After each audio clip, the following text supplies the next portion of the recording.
I'm here on the floor of the North American International Auto Show. Now this thing is held every year in Detroit, which of course is the Big Three's backyard. One of the things we were tasked to do, pick our highlights and our lowlights. Away you go, guys. This has to be the easiest show ever to pick the best of because it's the Chevy Silverado. The new truck is bigger, longer, wider, and it comes with a 3-liter diesel. At a time when a lot of people are shying away from diesel, Chevy's rushing into it. Good for you. A pickup truck that's bigger, it's got more power, more towing capability, and it's got a diesel, that's a winning formula. Most disappointing of the show has to be the new Volkswagen Jetta. Here's a company that is on the comeback, yes indeed, and they're trying very hard. But they didn't try hard enough with the Jetta. This is a really popular car, but the old one was a little bit boring. The new one, it's a little bit boring too. And it's even got the same old engine that the old one had. Volkswagen definitely could have done better.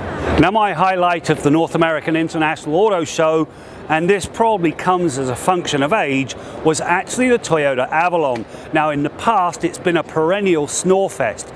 The current model, sharp looks and an interior to die for, and it promises to be more powerful and more fuel efficient.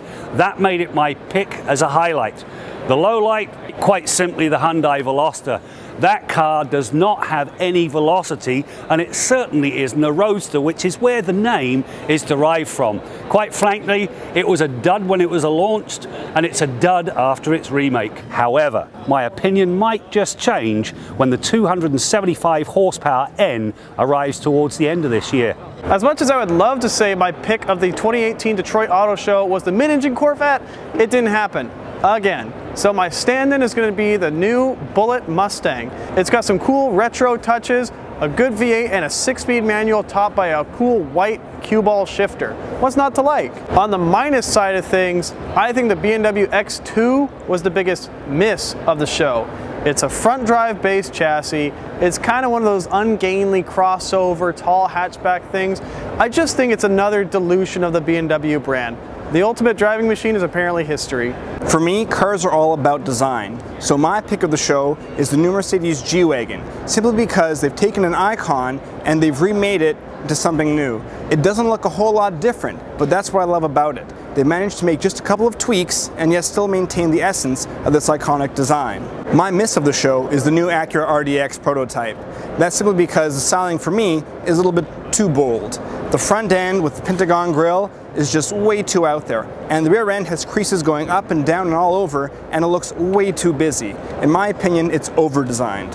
This year's Detroit Auto Show is ostensibly a truck show, but my best in show has to be the 2019 Ford Mustang Bullitt. It is the epitome of cool.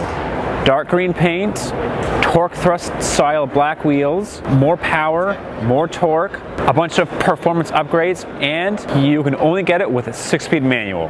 That is what I'm talking about. My miss of the show has to be the BMW X2. First and foremost, it's a front-wheel drive based BMW. It's basically a BMW version of the Mini Cooper Countryman. What's the point of the X2? My winner for the 2018 North American International Auto Show here in Detroit is BMW's X2. Now never mind that it's wonkily named, it's called a sports activity coupe, and it looks more or less like a station wagon.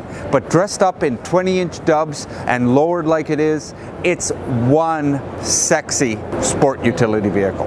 My pick for the loser here at the Detroit Auto Show is the auto show itself. Unfortunately, it's been greatly diminished this year. There's only about 10 or 12 introductions. No less than The Economist magazine actually put out a note this morning saying how the Detroit Auto Show is falling behind all other auto shows in North America and the world. Truth be told, the Detroit Auto Show is getting a little boring.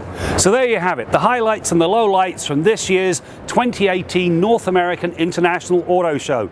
I'm Graham Fletcher for Driving.ca.